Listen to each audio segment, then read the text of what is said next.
King Kane. Alright, yo, what's going on, y'all? As y'all can see, I made a new character on 2K. And then one thing I told my friend is just like, yo, like, you don't need to ever pay for VC. I am a 62 overall, and I'm having a blast starting over. I hope y'all are enjoying the NBA playoffs. Before I get into the lesson for today, obviously, I just want to show the shirt. This is not my brand or anything like it, but I mean, shout out to the people that recognize all these people from the OG Cartoon Network. Probably just showed my age there, but it's all good. They just put a lot of these shows on Netflix. It's a wrap. It's a wrap. But no, I just wanted to talk today about something that I seen on the internet that's been kind of popular. Which is the conversation with Giannis Antetokounmpo right after he lost in the first round. I find it hilarious a little bit when stuff like this type of conversation goes viral, because it's not what was said that shocks me most, but just the response on the internet and how people like look at certain things afterwards. That is hilarious to me. So, for example, Giannis Antetokounmpo, he said, there is no such thing as failures in sports, just steps to success. And of course, there are some trolls who obviously are like putting up their test scores and be like, hey, I got a 32. Did I fail, or is this a step to success? Like, yeah, that's kind of funny, right? I get the joke. I get the humor. But the sad thing is, though, like, some people truly believe that giving your best, working hard is not, like, they don't think it's sexy. They don't think it's cool. There's nothing about it that they even want to emulate, which is hilarious to me, because it's like Giannis Antetokounmpo, if you're not familiar with who this person is an extremely hard worker. Extremely hard worker. Dude is a Nigerian guy who came from Greece. I learned a little bit about his family. I was thinking about doing a documentary about his story, but with all the copyrights and all that the NBA has, it's like I'd rather do that later once I get some legal help. We'll make that happen eventually. But the reason I like his story so much is because you learn about his family and how hard they worked, and basically just the level of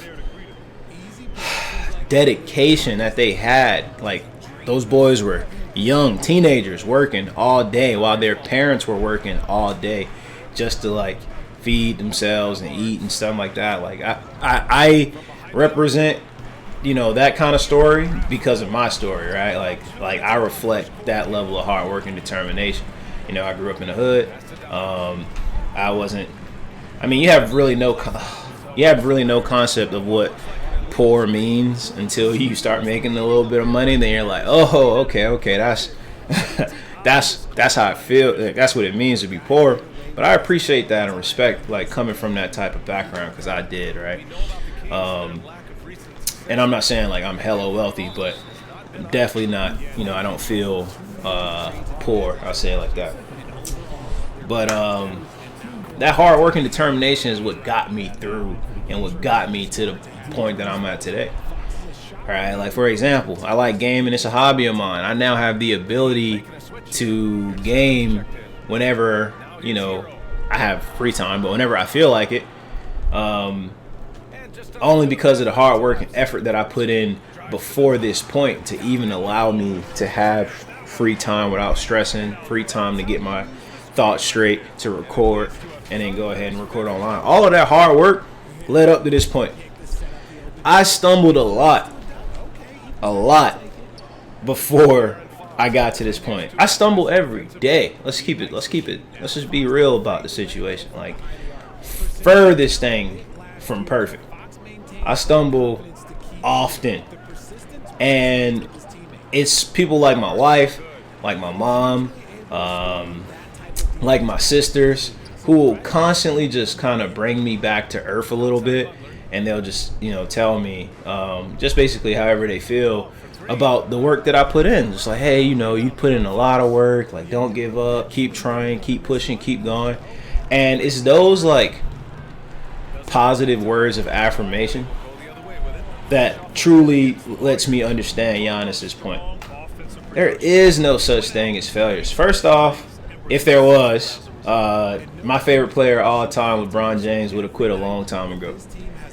Like, if we take everything to, if you didn't win then you failed. Like, if that was the case, then my God, bro. Like, how many of us listening? How many of us who play an actual sport or who do anything competitive or work in a corporate environment where it's politics involved and you don't always get a promotion or whatever the case is, like a lot of us deal with winning and losing, and majority of the time we deal with losing. And I personally can respect anybody that goes, hey, I didn't win today, but I bet I win tomorrow. Even if I lose that bet, I bet I'll bet again tomorrow. Like, it doesn't matter. When you bet on yourself, double down. Shout out to J. Cole. When you bet on yourself, double down. Like most of the comments and stuff and so I watched it on TNT that game, and then after the game saw an interview, and then Shaq, Kenny, and Charles, and shout out to EJ, but they all talked about it, and I was kind of hurt by Shaq's mentality. I've always been hurt by his mentality because I can just tell the trauma he went through just by the things that he speak about, but not what he says, just the rhetoric in which he says certain things. So, for example, there was like, what are your thoughts? Do you feel like there is failures and success, blah, blah, blah? And, Shaq, in very Shaq fashion, was like, if you're the number one player on the number one team and you don't win the championship, how is it not a failure? He said, I played 19 seasons, I won 4 championships, so 15 out of them were failures. I disagree with that wholeheartedly, man, and it's sad because most of the time as men we have the mentality that if we're not on top, then we might as well be on the bottom. Even if you're not dead last on the bottom, that's how it feels for people with obviously people with grit and determination, but obviously people with competitive. The competitive spirit, but people that are told way too late in their life that you are good enough. All right, like Shaq, from my understanding, grew up very no nonsense household, and in that no nonsense household, it was basically like on some Ricky Bobby type stuff. If you're not first, you're last type stuff. All right, and that's not really obviously it helped him, someone like Shaq, but not all of us are 7'1", and not all of us can overpower people throughout our entire careers. There were, unfortunately, times where I've heard very prominent teammates of Shaquille O'Neal, they complain about his work ethic. Think about it. You can be born 7'1" and not really have to work harder than... Not that you don't have to, but not that it's a requirement to work harder than the competition. Then, of course, you probably, unfortunately, will have the mentality like, you're supposed to win. But when you're somebody like Giannis or me, and you come from nothing, well, I'm not saying Shaq came from something, but, I'm not 7'1" either, or as gifted as Shaquille O'Neal was as a younger man. Physically, I'm not even now physically. I'm not, I don't consider that. I take that as part of what you are born with, right? Whether you're born with money or you're born with physical gifts, like you're born with something special. You know what I mean? Like you're born with something special. So if you have the mentality that you're born with enough and nothing you can do after that matters, then of course you'll see life as failures and successes.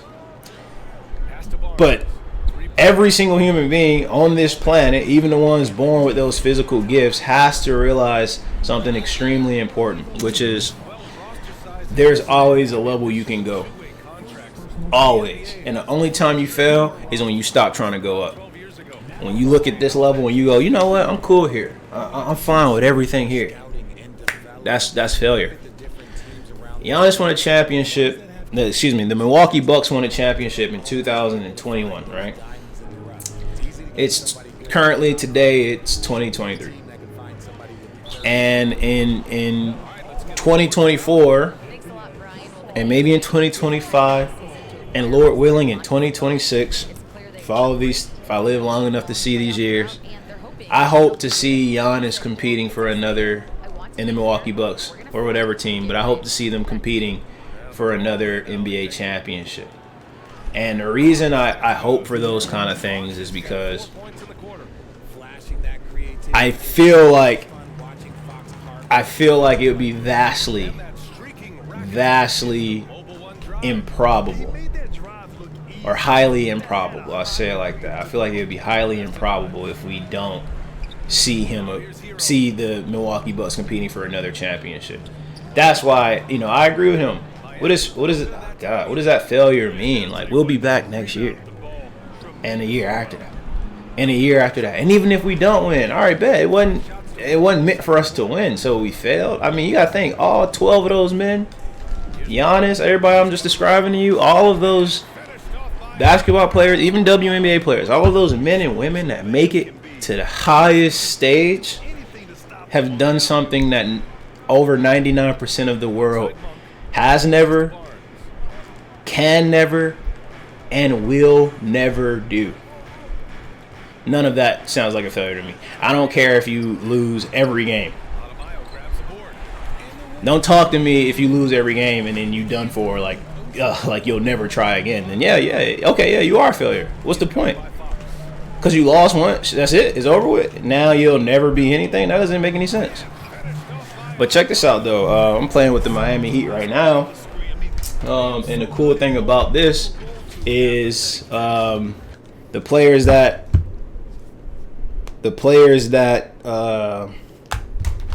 that's on this current team right now, or at least in this time and day, Jimmy Butler, Bam Adebayo, like this whole team, every undrafted player, everyone you never heard of, I love it because like they're still fighting. All right, they made it. They did something 99% of the world has never, can never, and will never do.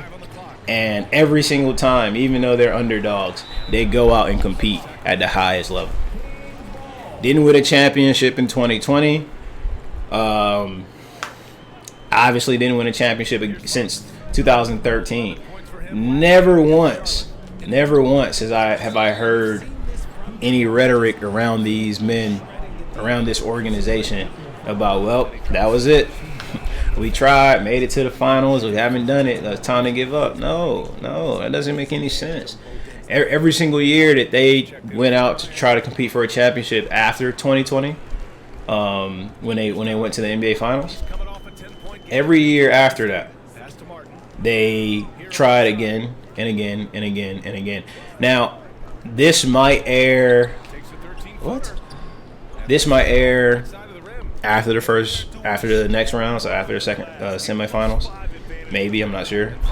But if it does air after that, and the Heat are out of the playoffs, I guarantee you next year they will still give it 110%. Every single year they will do that. Just like most teams in the NBA that are competing for a championship. And I could never. I was talking about NBA on TNT, and a lot of the time they used to tease my guy Charles, and they would say, you didn't win, so you suck. They're messing around with him, obviously not being serious, but so many people with that mentality that they believe that. They believe that because Charles Barkley didn't win, he wasn't great, or he's salty, or he's holding something against him. In reality, I feel like the people that say that a lot are just reflecting their own insecurities about how they view winning a championship. if I'm like the 12th player on the team, even the 8th player on the team, and I win, and I'm on the team that wins the championship, then we won the championship. If I'm first or second, then we won the championship. Like, there is nothing saying that, you know, only one player wins. The player that contributes the most is the one that wins the championship. That doesn't make any sense. In any team sport, you can't look at any individual and say you are success and you are the reason for our success and you are the reason for our failure. Like, that's cap. What's the point of having a team sport? This isn't boxing. You know what I mean? Like, it's not boxing. Like, come on. If you guys know Evander Holyfield. No. George Foreman. Let's tell you about George Foreman. He got a movie coming out, so I think his example would be even better. Yeah, George Foreman did not go undefeated in boxing. In fact, you know, I think he retired and came back. And he has some really, really great matches, right? But you know, the ones that he lost, because he lost that, that's a failure. I don't get that mentality. You know what I mean? Until I can't breathe anymore, until it's over with, until it's done for. That to me is the only way that I'm going to say, like, all right, you know, it's over. The end is here. And then when you die, when it's over with, do you really care about success or failure? Like in your last moments, do you think you'll look back in your life like, oh, like Giannis dying, oh God, thank God I won a championship in 2021. Pretty sure he won't care about that. Yo, I feel like majority of the thoughts for most people will not be about the things that they're leaving on this earth, but the people they're leaving on this earth. That's just the thoughts in my head. And if they're like more concerned about the people that they're leaving, to me personally, there is no amount of success on this planet or failure on this planet that could replace the people, your legacy that you leave behind. It's just thoughts in my head. No one's gonna look back and go like, Giannis was truly a successful or a failure as a human being or a failure as an athlete, whatever the argument is. I don't think anyone's gonna say that.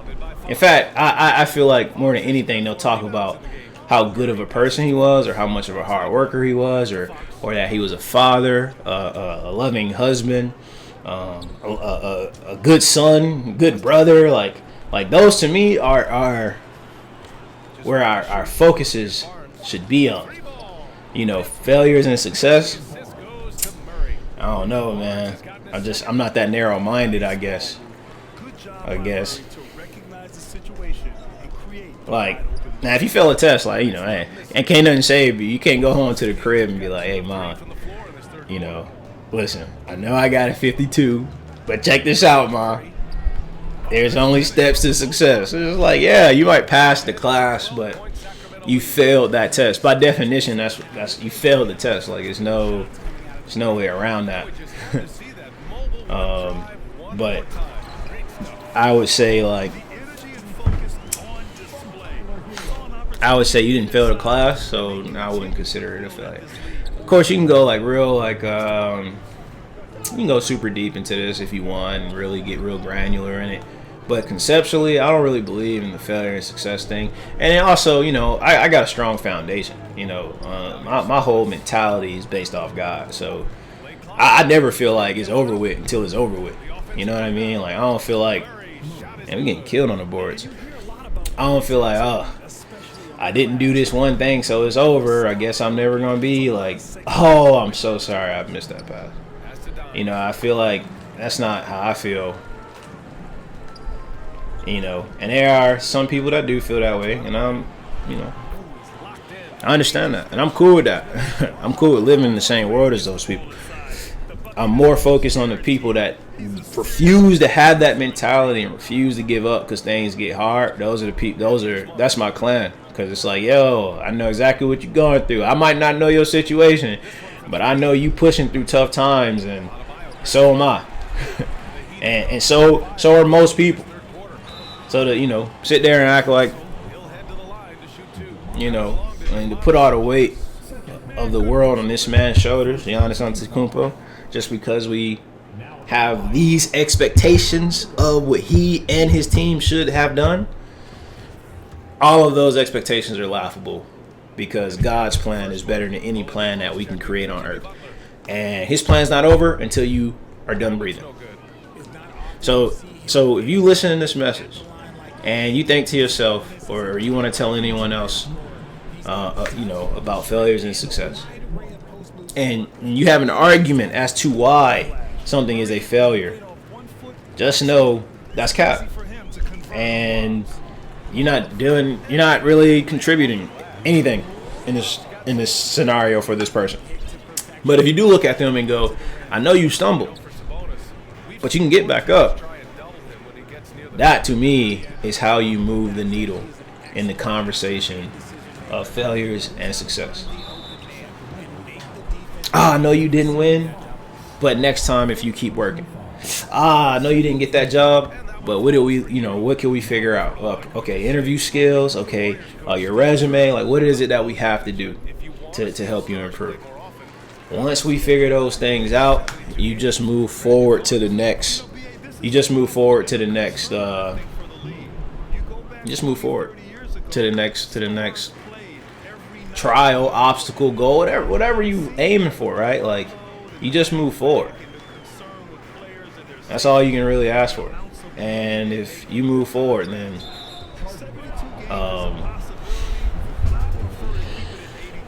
and not go through people, so it's not a charge card. This is 2K. I don't understand.